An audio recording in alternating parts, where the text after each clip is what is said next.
Hello friends, मैं आप सबका स्वागत करता हूं इस वीडियो में प्रोसेस क्रिएशन इन लिनक्स। आपके सामने इससे पहले बहुत सारे वीडियोस आए हैं related to process, like what is process, process state transition diagram, and then now this video it is related to creation of process in Linux operating system. We have discuss process क्या है, process के states क्या है, that already we have discussed in our previous videos. Now what is the mechanism, how to create a process, how the Linux operating system handles the process, that particular topic still remains our topic of discussion. So in that point of view, now ये वीडियो में we are going to discuss, हम देखने वाले हैं कि कैसा process को हम क्रिएट करेंगे practically in the form of a program, how that particular entity और दैट पर्टिकुलर थिंग जो प्रोसेस हमारा है, how it will be created, like that we are going to discuss.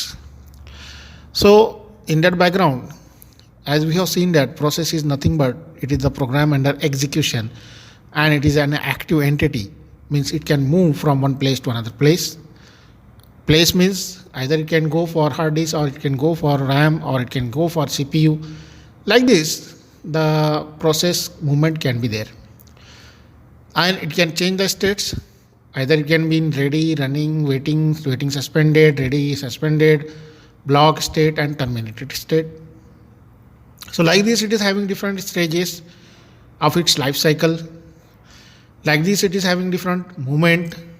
Like this, it is having different, and also with that particular process, we have seen that it is having process ID, and then it is having some information related to input output. So like this, the process is having different attributes attached to it. And there are n number of processes. Every operating system creates n number of processes, and every process has its specific function, and depending upon that application and function, it do or perform its functions punctually. Now, in this particular topic, we are going to discuss regarding the process creation in Linux operating system. How the Linux operating system can create a process, that is our topic of discussion in this video. So with this regard, इसके related में, as we have seen that a new process can be created by a fork system call, and the name of that system call is fork. System call means nothing but it is a routine or it is a function which can be invoked or which can be called by a system, and that function, it is called as, the name of that function, it is fork. So a new process can be created by the fork system call. The new process consists of copy of the address space of the original process. Means यहाँ पे आपको ये देखना होगा कि address, the new process consists of copy of the address space of the original process. Means for calling or making a system call fork, there is also one process. So that process is nothing but that original process which is going to be used, the fork system call, for creating a new process. That is the meaning of this particular terminology, that new process consists of copy of a address space of the original process.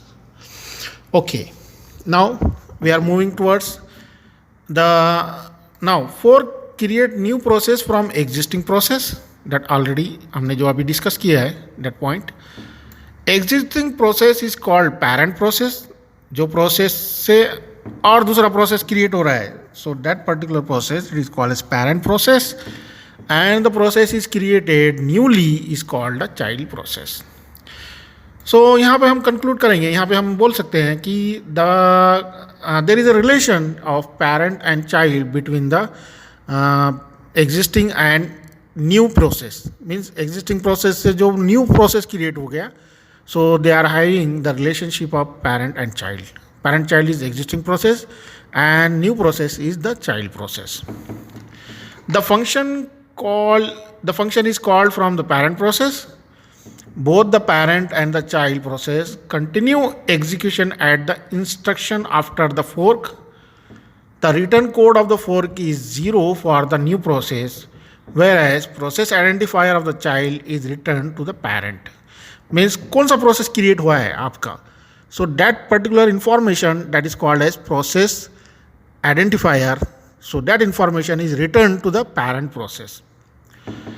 Now this fork system call, if you see, it is situated in the systtype.h library file of our C compiler.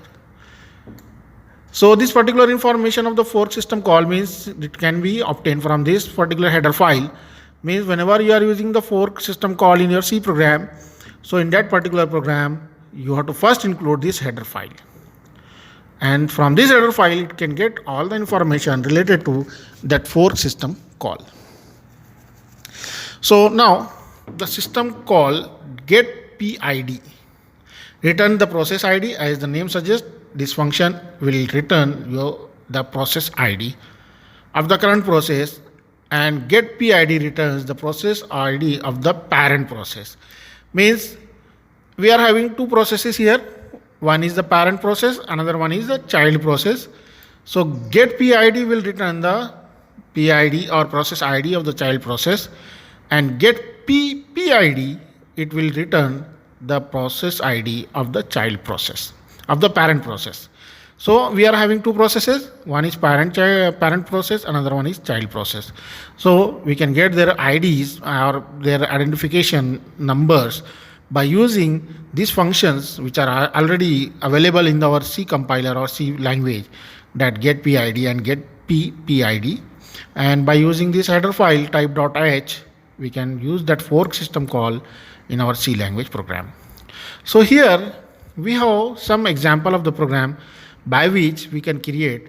So this example will be used for understanding purpose for how the process can be created in a C language. By taking the example of C language program, we are trying to understand the concept of process creation by using the process system call, that is fork.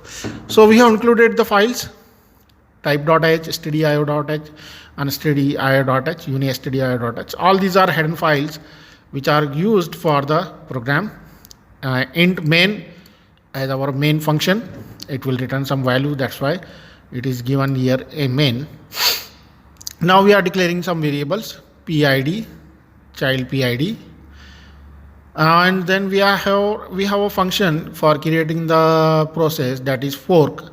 So we have invoked that function, or we have called that function, and that function will create some process ID, and that process ID will be returned in the variable, that is child PID. So this variable is there.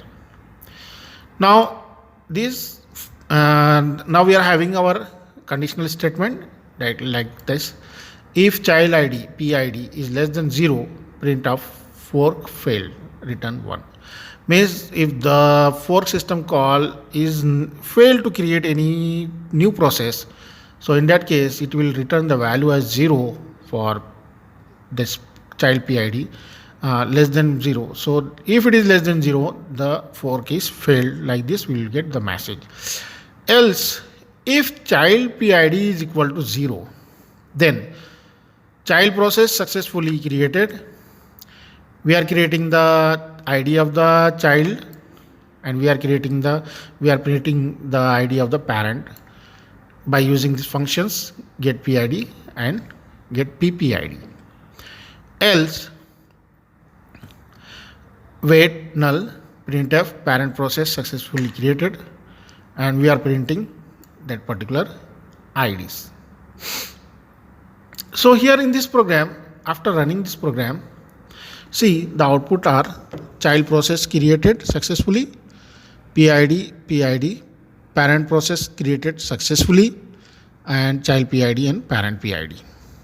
So in this way, the child and parent processes are created by using our system called, that is called as the fork system called. So this is the normal process by using the C language for creating the processes and getting their IDs, and then by creating their IDs we can use them for our different purposes. So in this way the creation of the process is there in the Linux operating system. Now we will see the topic like setting priority to the process. So in this priority, nothing but it is one type of privilege, and as we have seen that an operating system has n number of processes, and CPU, it is always ready for execution of the processes, but CPU को भी एक decision लेना पड़ता है कि which process is very important, which process is less important, किसको कब execute करना है. That particular process, that particular decision has to be taken by CPU depending upon some factors, depending upon some priorities, and for that particular thing CPU also uses some algorithm, and that algorithm is based on the priorities which are set to the process. So here, what is that priority? Like Linux, most modern operating system can run multiple processes. It does this by sharing the CPU and other resources among the processes.